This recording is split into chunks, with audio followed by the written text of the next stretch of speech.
Voy a dar la bienvenida ahora sí al mayor general FAP en situación de retiro, Wolfgang Grosso, candidato presidencial por el partido Integridad Democrática. Bienvenido a esta mesa. Hola Diego, ¿qué tal? ¿Cómo estás? Buenas noches. Un gusto. Contento, igual también. Gracias por venir. Lo que quiero ahora es que mi audiencia lo pueda conocer, quiera, digamos, las ideas principales, lo que propone. Pero quiero comenzar por un tema que verdaderamente me llamó la atención y yo no sé si es un error o no. Partamos por algo que es lo que más reclama, creo yo, la gente junto con el tema de corrupción y seguridad, ¿no? Que es transparencia, ¿no? En su declaración ante el Jurado Nacional de Elecciones, usted ha consignado ingresos y patrimonio, no sé si está bien esto o no, por más de 277 millones de soles. Lo tengo acá, para que el público lo entienda. 82 millones de dólares al día de hoy, al cambio actual. Ni los empresarios más exitosos que han postulado a la presidencia reportan tal cantidad. Claro. La primera pregunta que le quiero hacer es cómo un general de la Fuerza Aérea en situación de retiro, tengo entendido que las pensiones oscilan entre 8, 9, 10 mil soles, tiene una fortuna de esa magnitud. No, es que lo que pasa, a ver, primero que hay un tremendo error, pues, ¿no? Es un error de tipeo, porque la declaración jurada fue llenada correctamente, adecuadamente, y ahí está, y al momento de que la digitadora sube la DJ, la declaración está, y estamos hablando de los ingresos, las remuneraciones. Es imposible. Está ahí en ahí pantalla. Está, mira, entonces, fíjate. ¿Cuál sería el error? Mira, si tú ves el cuadro de arriba a la derecha, está consignado mis ingresos que están totales entre mi remuneración, mi pensión de la Fuerza Aérea y mi sueldo en la Universidad de Lima. Pero si ves el cuadro de abajo, es ahí donde está el error de digitación cuando sube la persona que estaba encargada de tipear, ¿no? No sé si lo percibes. No, es que está muy chiquito, pero no. ¿Cuánto dice en la columna de la izquierda? ¿122? Sí, 277.000 soles. No es abajo el total, claro, pero arriba... arriba, ahí dice 277.000. En el sector público dice 122 millones. Claro, 122.000, ¿no? Mi sueldo, ¿no? Mi pensión. Ya, y después 122.000 y el otro lado... Mi remuneración como catedrático en la Universidad de Lima. Ambos suman 277.000 al año. Al año. 277.000. Al año. Claro, y si tú ves abajo el recuadro, es donde viene el error, más abajo, perdón, ¿ves? Ahí donde dice 277 millones. ¿Ves? Donde dice total de ingresos. Míralo, ¿lo ves? Sí. Ahí es donde, bueno, hubo un error de digitación de la chica sube. En total es casi 280.000 soles. Eso, claro. Okay. Mi pensión y mi remuneración en la Universidad de Lima. Esto está en todos lados, ¿ah? Sí, yo sé. No soy el único al que le ha pasado esto. Claro. Mira, Diego, la declaración jurada, como tú puedes apreciar, estuvo completamente llenada. Cuando sube la chica, la digitadora, es que cometió el error. Un error, okay. ¿No? Y al cual nosotros nos hemos remitido al jurado 2 veces y hasta ahora no lo rectifica. Hasta ahora, ha solicitado, esa era mi siguiente pregunta, ha solicitado la rectificación. No, porque cuando la digitadora se da cuenta, inmediatamente lo hicimos al día siguiente, no lo rectifica y lo hemos vuelto a reiterar. Y hasta ahora el Jurado Nacional de Elecciones no lo rectifica. Vaya uno a saber. Hay una cosa que me llama la atención. Estaba revisando el ideario del Partido Integridad Democrática y se definen como un partido de centro. Socialmente sí son conservadores, son lo que dicen. ¿Socialmente en qué creen, por ejemplo? ¿Cuáles son? ¿Son pro vida? Pro vida. Somos un partido que no cree en la pena de muerte. No creen en la pena de muerte. Ok. Dios da la vida. Dios la quita. Así es. Ok. ¿No? Valores, preceptos. Un partido que, más que posiciones ideológicas de centro y derecha, estamos plenamente convencidos que lo que requiere en este momento el país es que tenga líderes, gobernantes, dirigentes, funcionarios que tengan competencias, capacidades, experiencia, pero también valores que sean íntegros y también un precepto más, que la valentía para poder entrar a un terreno tan complejo como el que estamos viviendo actualmente en el país. O sea, pero son conservadores, pero donde no me cuadra y ya comienzan los problemas para mí es cuando comienzan a hablar de que defienden la vida, son conservadores socialmente, pero promueven la diversidad cultural. Ahí ya eso no me gusta. Bueno, lo que pasa es que nosotros nos regimos a la libertad que debe tener un ciudadano de poder elegir, de poder discernir, decidir. Porque hablan de meritocracia, eso estoy de acuerdo. No, claro. Pero no puedes tener meritocracia y promover la diversidad cultural porque ya no estás enfocándote en la meritocracia individual, sino en función de un grupo Sí, específico. pero claro, pero ahí la diversidad cultural está enfocada también a la libertad que cada uno tiene de poder, como repito, decidir, ¿no? Y tener las mismas oportunidades en un ámbito pluricultural o pluriétnico. Ya, pero se define como un católico practicante, Sí. me gusto, yo también, pro vida, pro familia. ¿Significa que se opone a cualquier forma de aborto, por ejemplo, terapéutico, matrimonio entre personas del mismo Sí, sexo? claro, sí, opuesto a todo eso. Sí, porque nosotros, bueno, nos respetamos la libertad nuevamente, decimos que la libertad debe prevalecer ante todo, ¿no? Pero también somos defensores por ejemplo, del matrimonio que se da tradicional. Entre ¿no? hombre Sí, y así mujer. es. Y por supuesto, no estamos de acuerdo con cualquier tipo de adopción entre personas del mismo sexo. Alineados ahí. Ideología de género, nada de eso. Ujú. Ok. Porque también vi una entrevista mientras preparaba esta que tuvo en otro programa, en donde salió el tema de la Corte Interamericana, Ujú. y que usted está a favor del retiro. Y la entrevistadora, en este caso Rosa María Palacios, le dijo que le dé un ejemplo de fallos contrarios al Estado peruano, pro delincuentes. Así es. Y no se le vino a la mente ninguno. Yo tengo varios que le puedo pasar. Sí, ¿Ah? sí. Yo he denunciado varios. Sí, mira, fíjate, exactamente, ¿no? Porque cuando nosotros decimos es una revisión de este organismo supranacional que ha tenido, en ese momento sí, efectivamente, hay varios casos. Ayer tuve un encuentro con influencers, muchachos, y uno de ellos me preguntó y le dije lo mismo también, ¿no? Y efectivamente sí. Le referí algunas situaciones y por eso, y reitero, Diego, ¿no? ¿Qué es lo que tiene que prevalecer? El derecho. ¿A quién tiene que defender un gobernante o un Estado? ¿A sus conciudadanos, a sus pobladores, o a alguien que desde afuera quiera tratar de imponer una norma o algún dictamen que vaya en contra de la racionalidad y lo justo? Claro.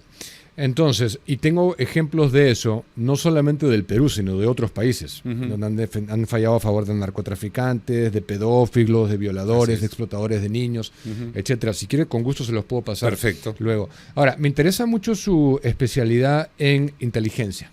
Sí. Ese es, yo creo, su valor diferencial. Sí, me lo preguntaron ayer también en una entrevista, porque me dijeron, en este momento, Diego, hay un problema que es gravísimo que está pasando en el país, es la inseguridad, ¿no? La inseguridad y la corrupción.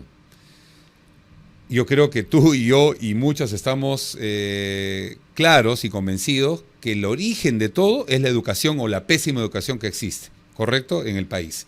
Pero la inseguridad y la corrupción es lo que en este momento está agobiando a todos los peruanos.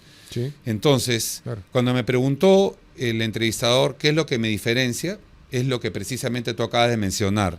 Yo he desarrollado y trabajado en inteligencia durante 37 años en la FAP, desde que ingresé a la especialidad de inteligencia. Soy defensor calificado de la patria, soy defensor de la democracia, he participado en operaciones especial de inteligencia, pero sobre todo he dirigido el sistema de inteligencia de la FAP en la lucha contra el narcoterrorismo. Entonces, y hemos tenido éxitos rotundos. Lo que pasa es que por obvias razones, por confidencialidad, no lo puedo mencionar de acuerdo a los... Pero definitivamente, Diego, una guerra como la que se está librando en este momento, asimétrica, no convencional, ¿no?, donde el delincuente, la banda criminal, los extorsionadores, se esconden, se mimetizan, se camuflan entre la población, tú no puedes aplicar una guerra de una forma como se desarrollaría de manera convencional.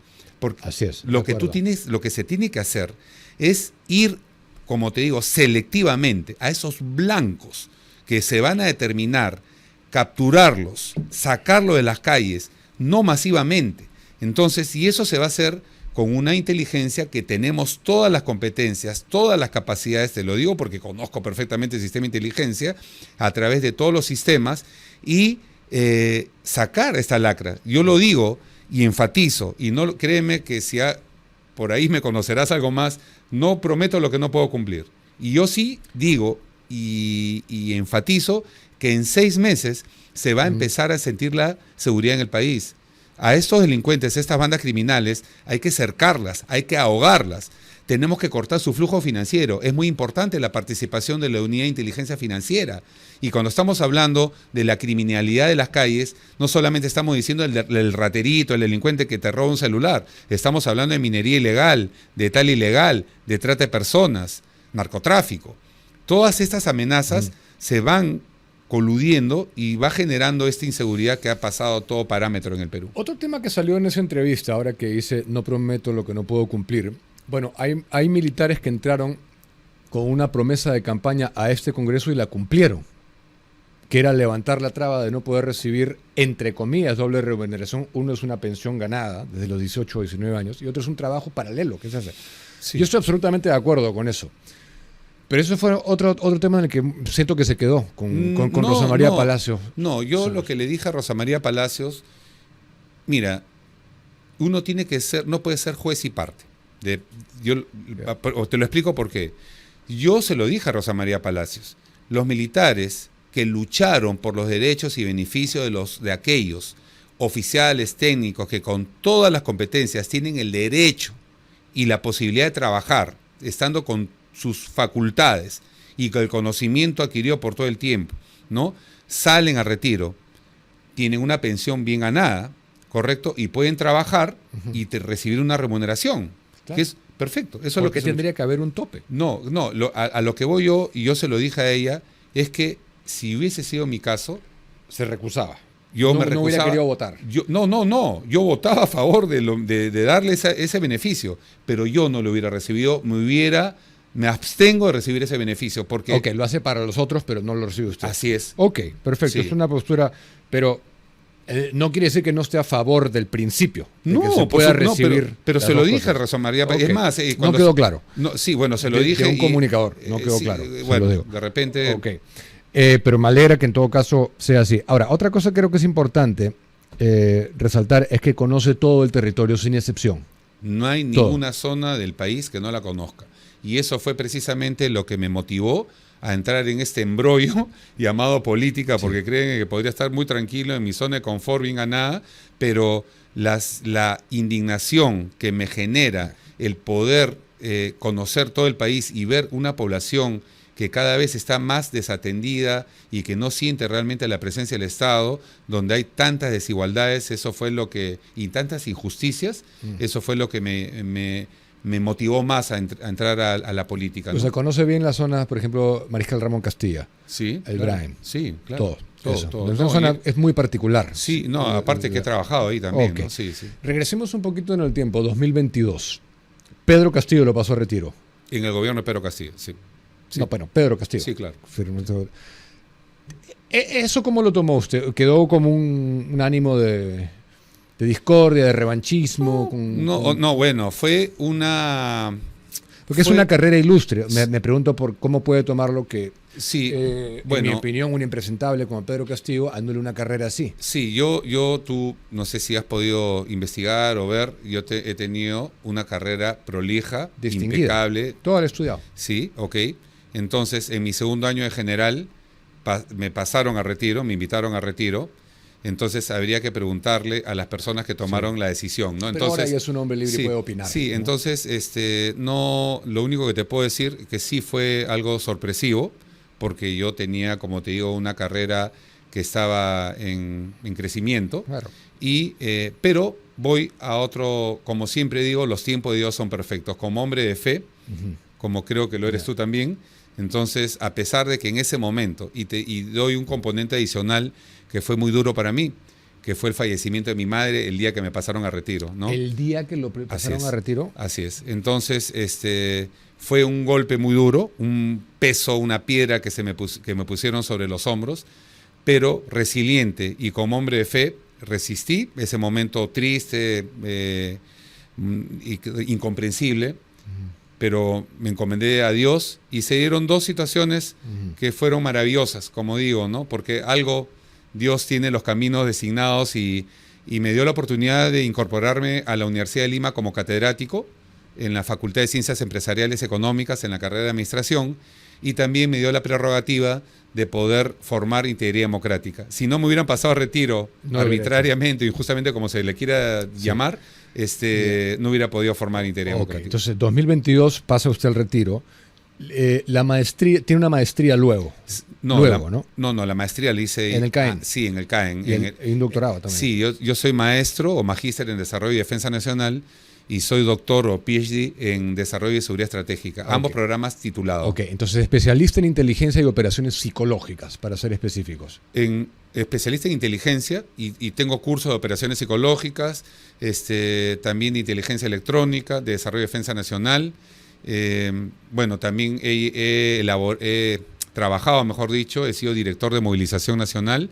¿Eso qué significa exactamente? ¿Cuál es la labor que se hace cuando dice director de movilización? Sí, la movilización nacional es aquel componente del Estado que se da a través del Ministerio de Defensa que se encarga de la capacidad de reacción del país, en este caso del Perú, ante situaciones de defensa nacional o de gestión de riesgo de desastres. Entonces, es la capacidad que tiene el Estado de movilizar el país en sus componentes, tanto públicos o privados, para hacer frente y dar respuesta a una situación de amenaza. Pero este foco en inteligencia y, bueno, como usted dice, operaciones psicológicas, me interesa cómo influye eso exactamente, este expertise, en su propuesta de seguridad nacional y ciudadana. Claro, porque si bien es cierto, hay varios diagnósticos que se han dado respecto a la seguridad, algunos pertinentes, otros no. Por ejemplo, no pertinente, inoperante, que no tiene ningún tipo de resultado, es sacar a los militares a las calles o declarar estados de emergencia que son inoperantes. ¿No? Entonces, porque los militares no han sido preparados para eso. No es su función, y sobre todo, como repito, en una guerra diferenciada, atípica, simétrica, no convencional, ¿no?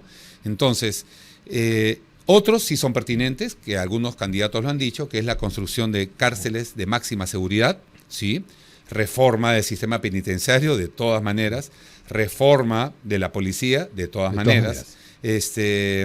Reforma del Poder Judicial, a pesar de que eso no compete al Ejecutivo, ¿no? Tú lo sabes perfectamente, pero yo entiendo que es importante hacer una reforma en este estamento independiente. Bueno, pero también tiene que participar, ¿no? Sí, claro, pero es un poder independiente, ¿no? Entonces, pero, como repito, la inteligencia. No, la inteligencia es fundamental. ¿Cómo participa? A la cabeza, inteligencia. Sí, definitivamente, porque no hay ninguna guerra que se lleve a cabo, se desarrolle en cualquier parte del mundo, si tú no tienes la inteligencia para poder determinar cuáles son esas amenazas, poder detectarlas y poder dirigir el poder, ¿no?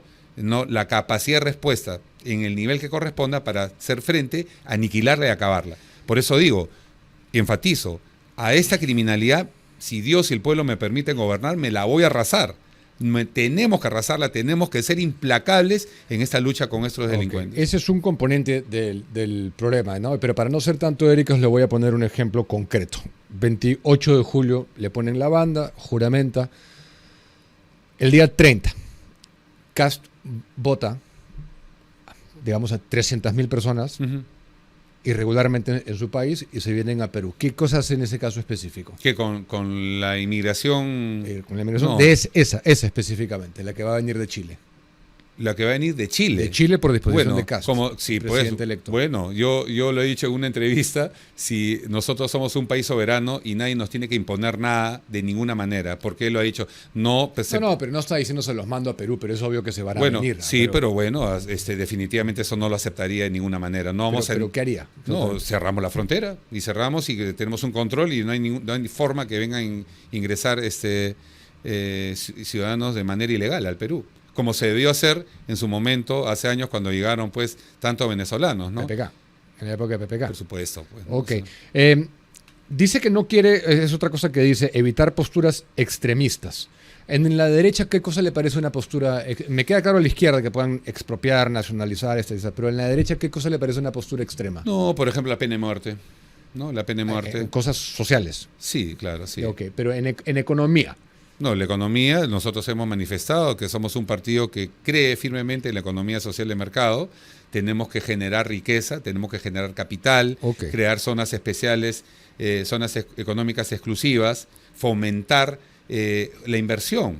Ahora, también hay que ser conscientes que en el Perú nuestra situación jurídica, o sea, la seguridad integral no es la más adecuada y por eso hace que inversionistas no se animen a poner un factor de riesgo en el país. 40.000 millones de soles se dejan de invertir, 40.000 millones de dólares se dejan de invertir en el Perú al año. Sí. Entonces, tenemos que dar las competencias. Si los problemas del país fuesen secuenciales, como tú sabes, sería de fácil solución, pero son problemas transversales.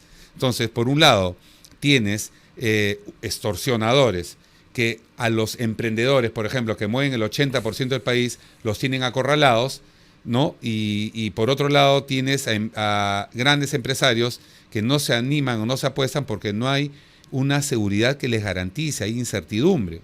Felizmente, la economía del país, y lo digo y lo ratifico y lo recalco, felizmente la economía del país está en una posición favorable, macroeconómicamente hablando, gracias a una política económica que emana del Banco Central de Reserva. Por más que algunos quieran dar una posición contraria, gracias a Dios tenemos un organismo que esperemos que Julio Velarde haya podido dar el know-how correspondiente para aquellos que lo vayan a relevar en algún momento y se mantenga pues esa expertise, ese conocimiento, ¿no? Pero digamos, ¿dónde se sitúa? Porque para que la gente entienda, se tiene que situar en algún lado y no puede ser tan flotante. Económicamente ¿no? hablando. Y políticamente, en el sentido, ¿es más liberal en lo económico, un reduccionista del Estado, sí, o es más interventor y expansionista en cuanto a gasto público? Sí, claro, porque definitivamente también estamos claros que el Estado está sobredimensionado. Y claro, me dicen algunos, no digas eso porque vas a perder votos. No digas qué. Que vamos a hacer una reducción del Estado. Para eso lo están diciendo varios. No, o sea, claro. Algunos, no todos, algunos. No, obviamente de izquierda no lo va a decir sí, nadie. no, y algunos de derecha también no lo dicen, no se cuidan, ¿no? Pero creo que en la política lo que tiene que prevalecer es la verdad, la transparencia, la idoneidad, y hay que ser claros también y no mentir. Ok, entonces no cree en el intervencionismo desmedido del Estado. Cree en un Estado robusto, pero sí, claro, limitado. Sí, exacto. Okay. El Estado, un veedor, ¿no? ¿Cómo propondría, por ejemplo, o sea, dos preguntas, ¿no? Muy claras y paso a otro tema? Reactivación de economía, seguimos en déficit, no hemos salido de déficit y en el 2023 se incumplió la regla por primera vez en años, en casi 2 décadas, de déficit fiscal como porcentaje del PBI. Primer año que pasó eso, reactivación económica y generación de empleo para jóvenes fuera del sector público. Sí. Bien. Primero, la reactivación. El gobernante que asuma las riendas del Perú, Diego, va a asumir una pepita bien caliente, ¿no? Una piedra caliente por lo que está recibiendo en la situación en la que se encuentra, con mucha inseguridad, que es lo que genera bastante incertidumbre. Entonces, se tiene que fomentar, como dije, la inversión, ¿no? Nosotros vamos a potenciar, por ejemplo, el turismo, ya lo hemos dicho, está dentro de nuestras propuestas. Perú es un país que tiene muchas potencialidades. O sea, mucho foco en el turismo tendría su plan. Entre otros, ¿no? Industrialización, definitivamente. ¿Pero qué significa eso? Industrialización significa que nosotros pasemos de ser un país extractivo y exportador de materias primas a que nos convirtamos realmente en un país que esa materia prima se convierta en un producto final que tenga un valor agregado, ¿no? Entonces, no podemos exportar 1 libra de cobre y recibir 10.000 transistores de Singapur o cualquier país de China de esa libra de cobre, ¿no? Entonces, ¿por qué no hacerlo? ¿No? De captar industrias privadas, que vengan y conviertan acá. Así es. Por eso, lo vuelvo a reiterar, es el ser atractivos como país, darle las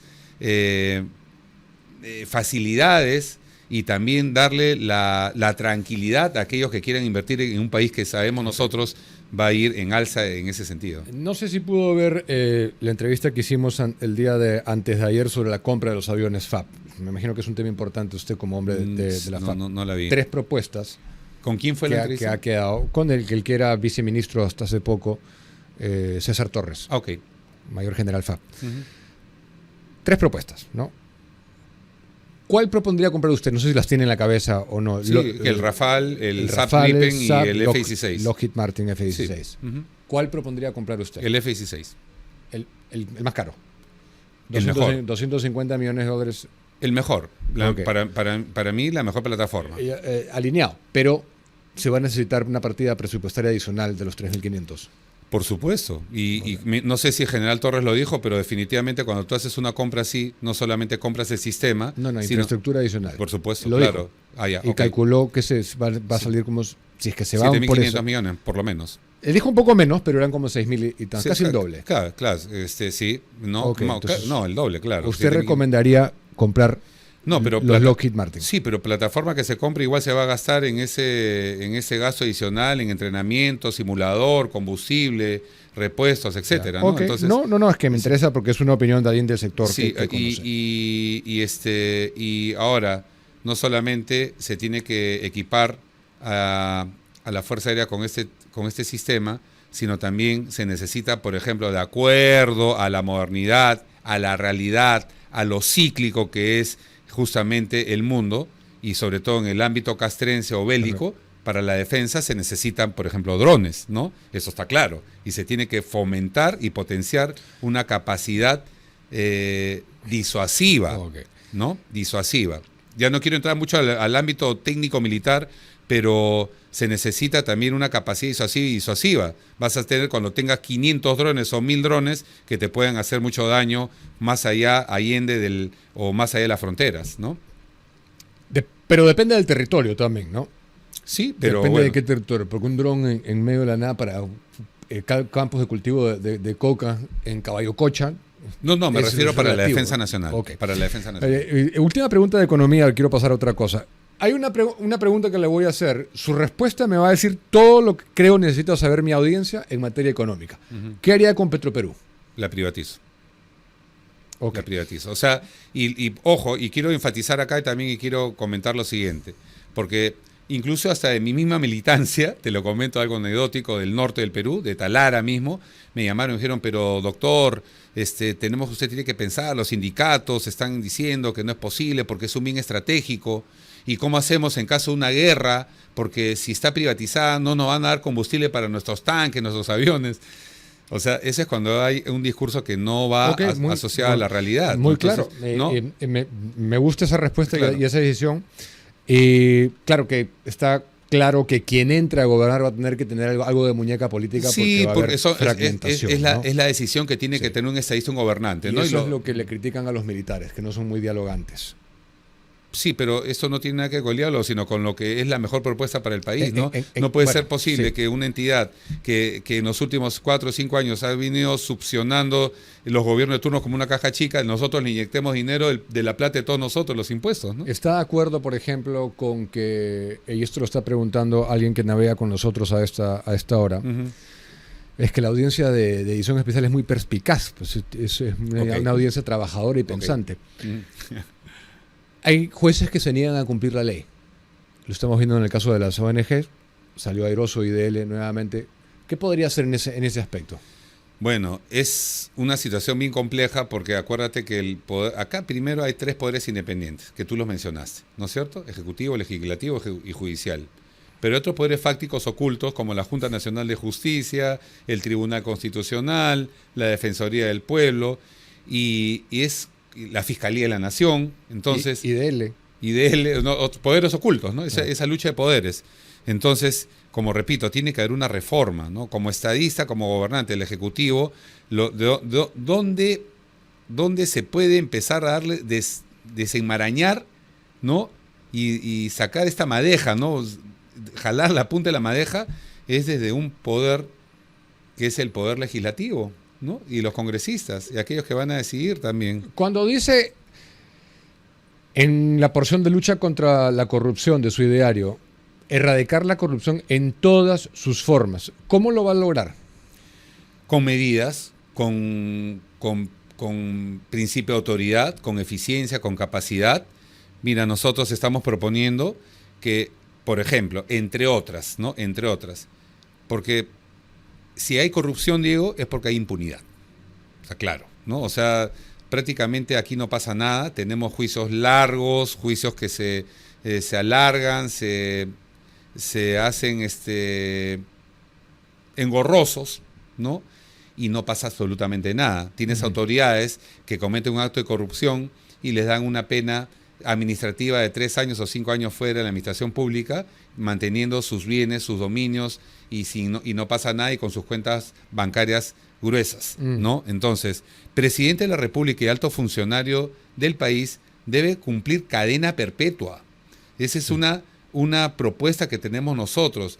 Funcionarios deben tener y deben cumplir las máximas penas, porque no solamente es aquel que es elegido por el pueblo, sino aquel que es designado por aquel que gobierna el país. Si le estás dando una confianza, ¿cómo es posible que estas autoridades hagan lo que están haciendo? Eso es no más allá de una deslealtad, es una traición. Hemos tenido hace 2 días, por ejemplo, ayer fue, un policía fue condecorado, fue ascendido por haber abatido a un delincuente. Una acción muy valiente. Sí, claro. ¿No? Sí. Pero también, a continuación, una noticia que 6 policías, entre ellos 2 oficiales, un coronel, un alférez y 4 suboficiales o técnicos, le habían cobrado dinero a unos extorsionadores para dejarlos libres. Ese policía tiene que irse a la cárcel y tiene que cumplir una triple pena, porque es la autoridad, igual que el funcionario que es designado para ejercer una labor supuestamente en defensa de aquellos quienes van a representar. ¿Cómo es posible que se coluda para poder hacer actos de corrupción? Pero estaría a favor de retirarnos del sistema interamericano, de que el Perú se retire. Nosotros hemos manifestado que vamos a hacer una revisión, y en nuestro plan de una revisión para casos específicos en los cuales ha habido pues porque se podría no reconocer la competencia contenciosa. No, lo que pasa también, tenemos que ser cuidadosos, porque a veces y disculpa que lo diga de esa manera, ¿no? Una persona que tiene claras las cosas, racional, coherente, de valores, y disculpa que lo diga porque es algo que yo lo vengo y lo propongo, pero imagínate que venga un desaforado, un anárquico, una persona fuera de parámetro, o loco, qué sé yo, y que no tenga alguien que lo controle, ¿no? También es algo un poco poner las manos de un país, mejor dicho, poner a un país en manos de alguien que de repente va a hacer las cosas inadecuadamente, ¿no? ¿A qué se refiere con eso? O sea, en el día de mañana, si nos saliéramos de la corte. Exacto. Bueno, tampoco ha demostrado que tenga mucha efectividad. Velar por verdaderos derechos humanos sin tinte ideológico la corte. Ahora, si me pregunta a mí, yo creo que usted es de derecha.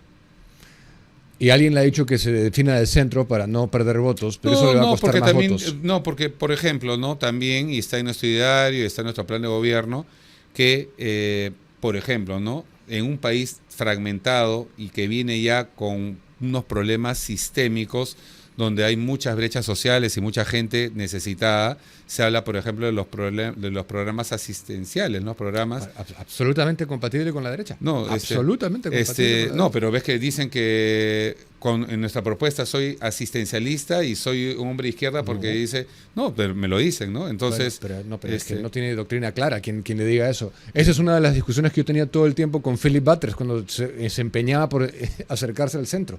Todo lo que él quería dar, educación, gratuidad de la alimentación para los niños en el colegio, sistema hospitalario de calidad, salud, etcétera, es compatible con un gobierno robusto, sólido, eficiente y limitado de derecha. No quiero dejar de hacerle una pregunta que me parece importante dada su experiencia.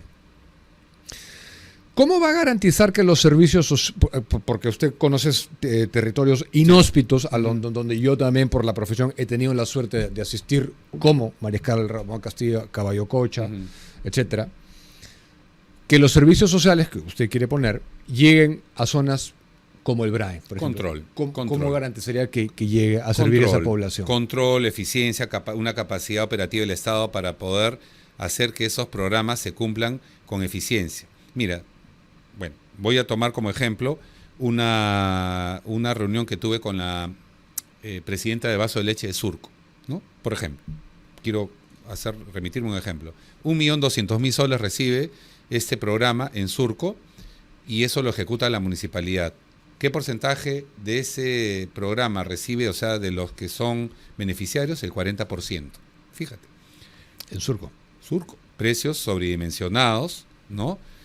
un tarro de leche que cuesta 3 soles 80, lo venden en 4 soles 20, ¿no?